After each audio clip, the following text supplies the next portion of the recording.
You're going to the facility, whether you want to or not." He stood by the dining room window, arms crossed, as if waiting for me to break down in tears or drop to my knees and plead. But I didn't do a thing. I didn't move or say a word. I just watched him. I wondered silently if this was truly the son I had raised, the same one I nursed with broken, tender breasts, the one who slept clinging to my robe when he had nightmares. How does blood turn so cold? I didn't answer, not because I lacked the words, but because if I opened my mouth, my very soul would spill out. He scoffed, annoyed by my silence, and said he couldn't keep supporting me, that I was complicating his life, that his wife was tired, that this wasn't a life for anyone, as if I were a burden, an overdue bill, an old box cluttering up the living room. He told me all of it without raising his voice, with that calm that hurts worse than a scream. I could only think, what did I do to deserve this? But neither he nor anyone else has any idea what a mother keeps quiet. I walked to the kitchen as if nothing were wrong. I boiled water and brewed some coffee. My hands were shaking, not from fear, but from the immense strength it took not to cry. I sat at the table and slowly took a sip from my mug. I heard his voice from the next room, talking on the phone with someone. He said the assisted living facility had an opening, that he would take care of everything, that it would be resolved in 2 days. 2 days. That's how little I'm worth, that all it takes is 2 days to get rid of me. I clenched the rim of the mug. I remembered the years, all of them. The good, the bad, the times I ate less so he could eat more, the nights I stayed awake caring for his asthma, his fears, his own shadows. All of that, all that I was and gave, now amounted to a decision made without my voice. I knew this day was coming.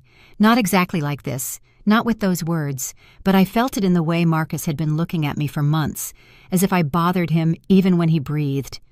I noticed it during meals when we barely spoke, in how he closed his bedroom door the moment I passed, in how his wife treated me like a guest whose stay was almost up. But that phrase was the final blow. When he walked back into the kitchen, I had finished my coffee. I asked him in a quiet voice if he wanted me to make him dinner. He looked confused. Maybe he expected a different reaction.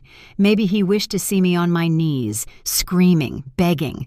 But I wasn't that woman anymore. I didn't make him a thing. I went to my room, closed the door carefully, sat on the bed, and right there, in that moment, in the middle of the night that was just beginning, I decided that if anyone was going to make decisions about my life, that person was going to be me. Marcus doesn't know who I am, or who I was, or everything it cost me to get here.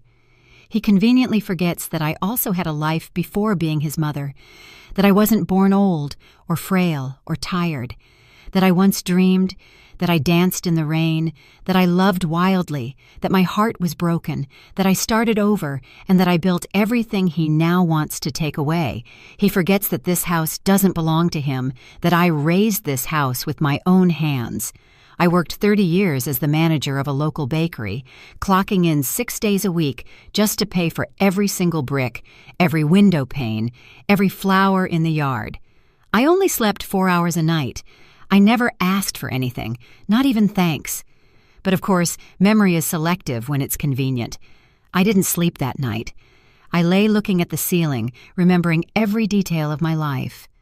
The first day I saw this lot, when it was just dirt and hope. The day I brought newborn Marcus home, wrapped in a yellow blanket.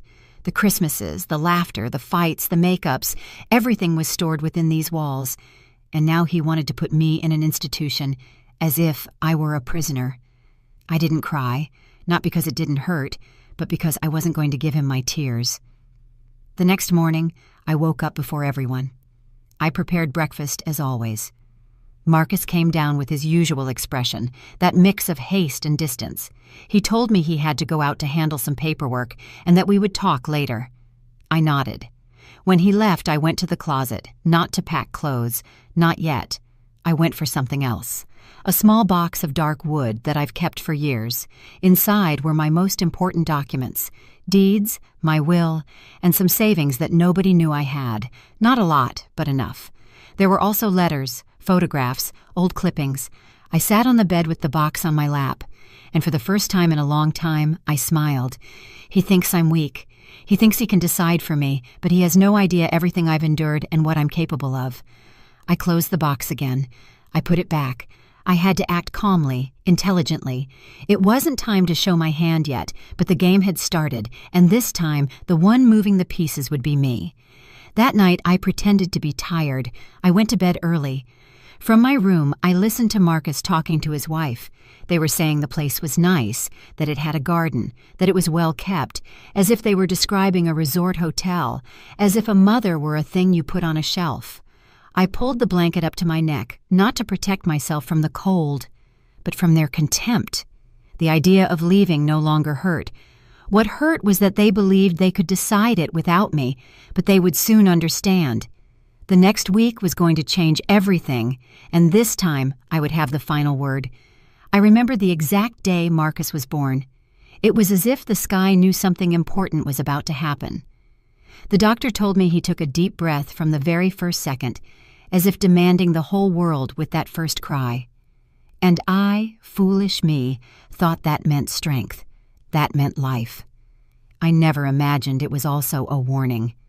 From the time he was small, Marcus was a demanding child. One of those who doesn't cry from hunger, but from a whim, who isn't satisfied with what he's given, but wants what isn't his. But I, with that blind love of a first-time mother, went out of my way to please him. I worked extra hours running my alterations business to buy him the designer sneakers all the neighborhood kids wanted. I went into debt to pay for a spot at the private academy, believing that would keep him far from bad habits and poor influences. I swallowed my tears and my sleepless nights just to see him get ahead. When his father, my husband Robert, passed away, Marcus was just 15 years old. It was a hard blow for both of us, but what hurt me most wasn't the grief.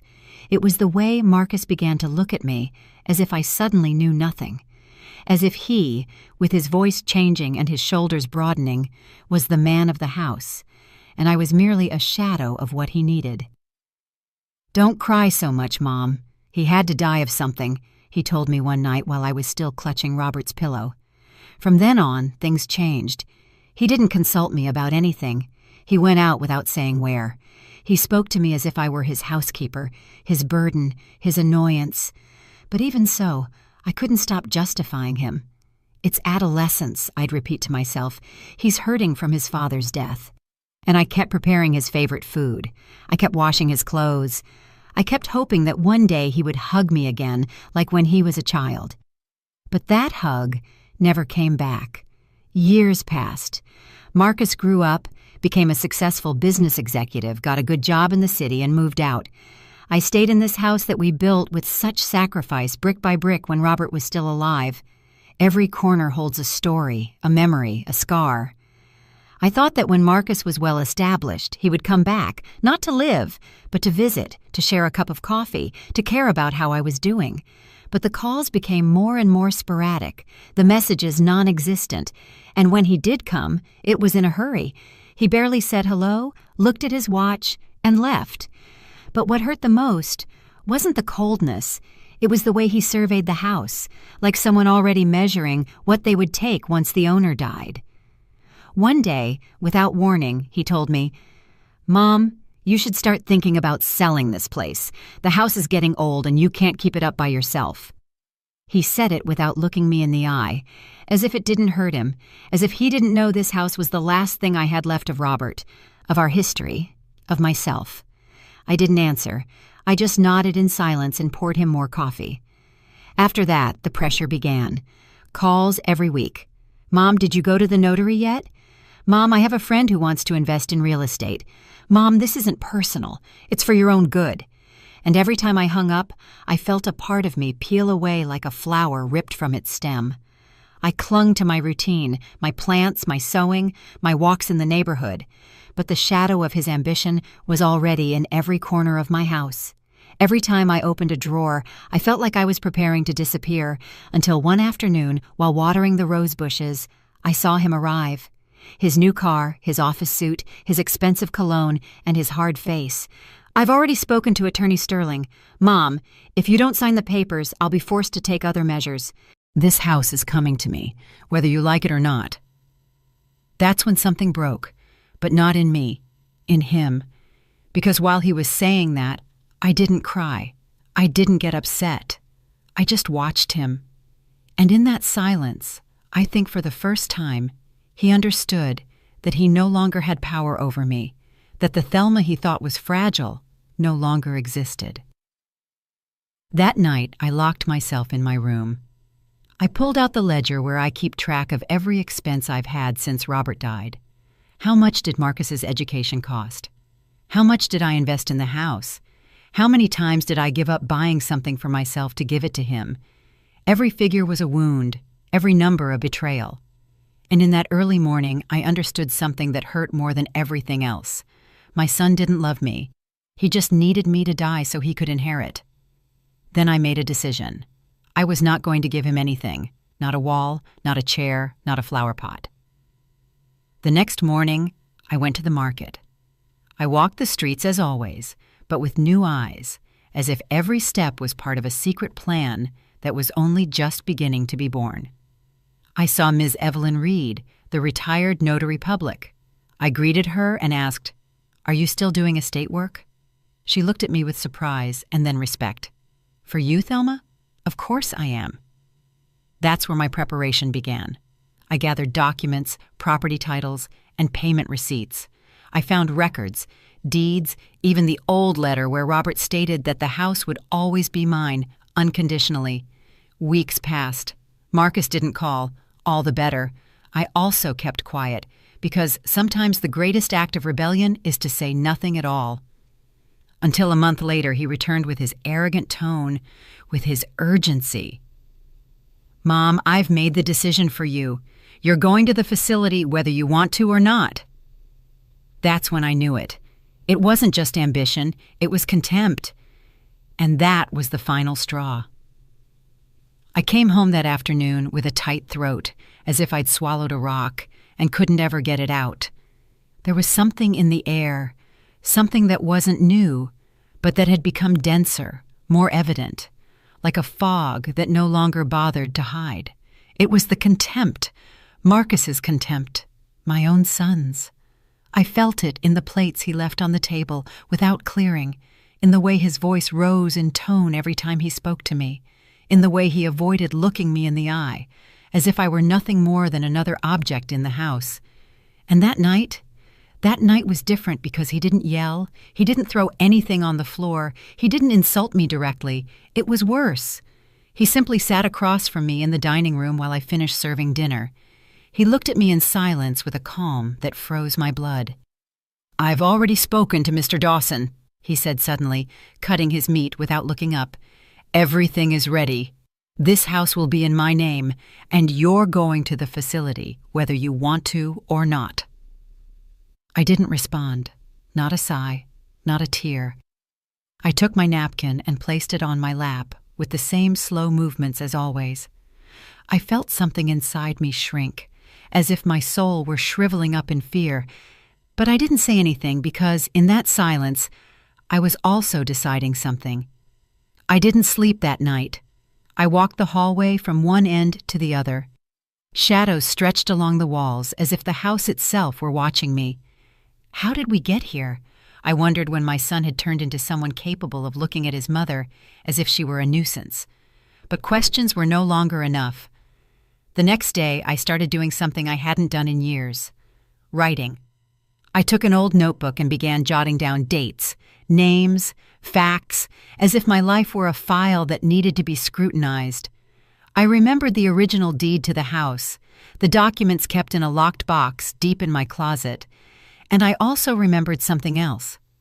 I hadn't signed anything yet. That transfer hadn't happened.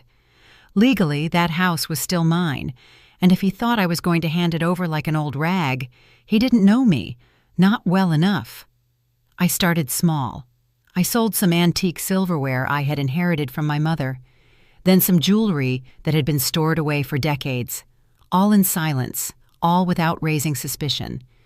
Marcus thought I was still the submissive woman who washed his clothes and served his breakfast without complaint. But no, not anymore. The day before his next visit with the attorney, I heard him talking on the patio phone. He didn't know I was behind the curtain listening. "Yeah, it's all set. The old lady doesn't say anything. She just cooks and walks around like a ghost. No problem. We'll sign in a week and I can start the renovations. I'm gonna gut that whole kitchen." I didn't cry. But that phrase, the old lady, that's what he called me. Not Mom, not my mother, not the woman who gave me life, just the old lady. And right there, in that exact instant, I knew there was no more time to waste. I had to protect the little bit of me that was left, the part he wasn't going to destroy. I got up early the next day and went to the bank. I opened a new account under a different name. I took precautions I'd never taken before. I changed passwords, saved copies of documents in different places, and reread the house deed line by line as if it were a tragic novel. And right there, in that rereading, I found a detail I'd forgotten, a clause that allowed me to annul any change if I proved coercion or abuse. I guarded that page as if it were gold. The humiliations continued. Marcus never tired.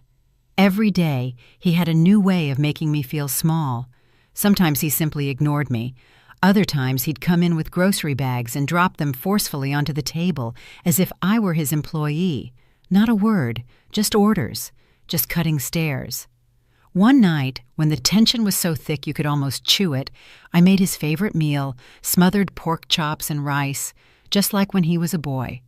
I thought, with my lingering naivety, that by tasting it he would remember something, some happy moment, some laughter, some hug from the days when he was still a child, with small hands seeking refuge in my skirt. But no, he took a spoonful, tasted it once, and said with disdain, "This is bland, just like you." I froze, not because of the phrase, but because in his tone there wasn't even anger anymore. It was total, absolute indifference, as if I no longer existed. And that's when I decided I couldn't keep going through this alone. I thought of someone